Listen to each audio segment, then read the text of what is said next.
Hello, this is another iBank video podcast, and my guest today is Mr. Robert Wagner. Rob Wagner is the SEO and SEM director here at iBank.com.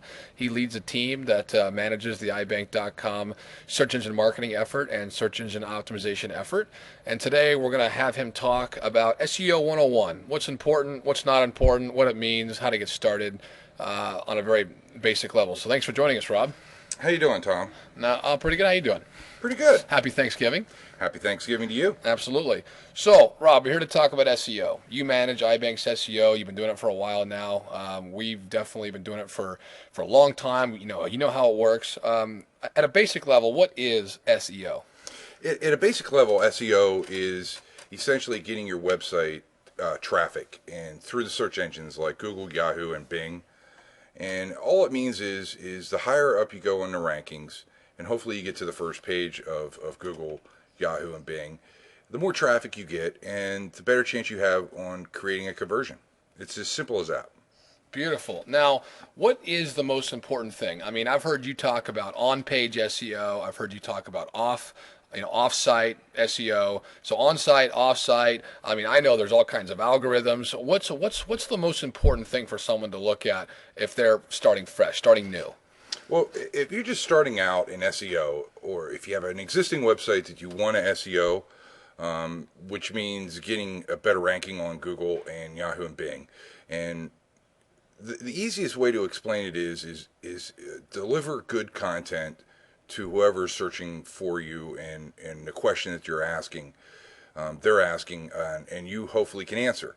So the bottom line is add to the web, add to the search engines really good content. That's the basic answer to on a larger scale of what's important. So essentially what you're doing is on page you're putting really good content. It's original, it's your thoughts, you're solving a person's problem, and that actually helps with your off page, because off page basically means who's looking at you, and off page is who is linking to your website. So if you have really good content, if somebody finds it very interesting, they're going to actually say, hey, go out and check out this person. They have really good content.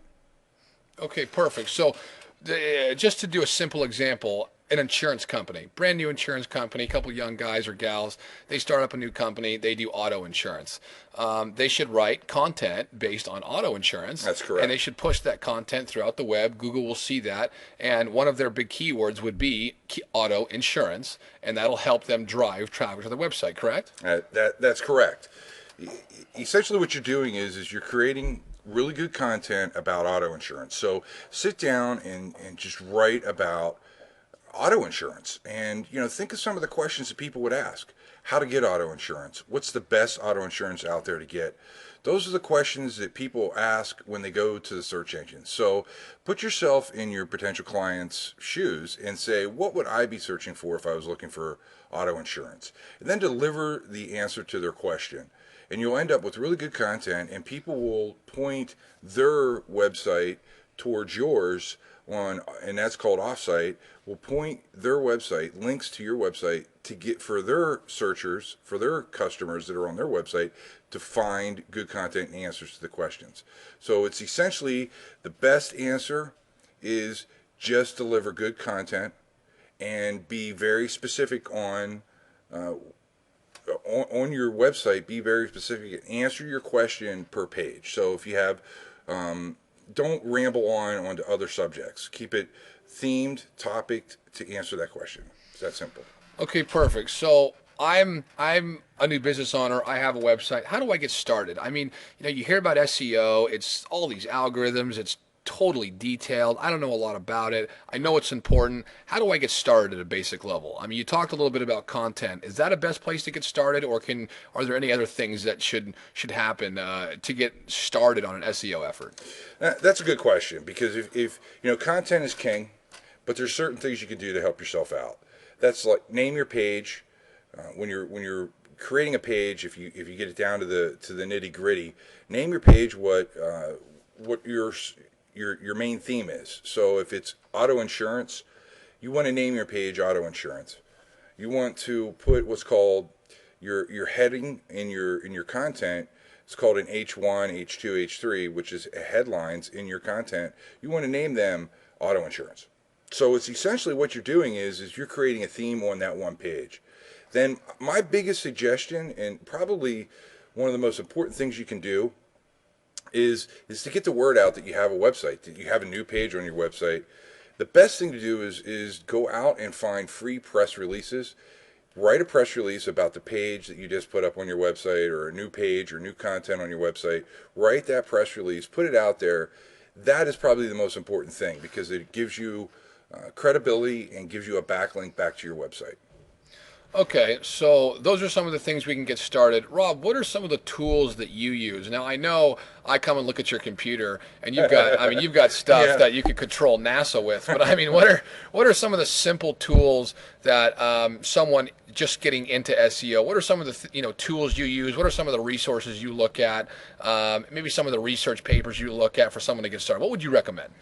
Well, back in the day, what we always did, the easiest answer to that question, which is a great question, the easiest answer to that is open up Google and do a search. Take a look at who's there on the first page, and what you would like to, where you would like to be on the search engines, and what keywords you'd like to show up, and see who else is there. The other one, and probably the most important thing, if I can't stress this enough about tools, there's a ton of tools out there. A lot of them cost money. You don't necessarily have to pay money for these tools. My suggestion is look for the tools from Google. Google has ad preview tools. Google has the keyword tools that are very important. The keyword tool will give you all kinds of information, like how many people are searching for a keyword, what your competition is like for that keyword. And probably the tool that I use the most overall is the Google keyword tool and Mozilla. If it's an actual browser, go ahead. It's a free browser. Download Mozilla, and there's all kinds of tools that you can plug into Mozilla that are completely free. So if I was starting out, I probably get more information from free tools than I do any kind of paid tools that I have. The difference is the paid tools do things that the free tools just don't have the capabilities of doing. But I would suggest starting out with free tools, understanding what the information you're getting from those free tools, and then if you need more information, more in-depth information, then you'll know exactly what you're looking for as far as a paid tool. Okay, well, very good. Rob Wagner's been doing this for years, guys, and we're going to do a podcast later in the year, really getting into some serious detail on search engine optimization. This was kind of a basic 30,000-foot view, but thanks for joining us today. Another iBank video podcast. Take care.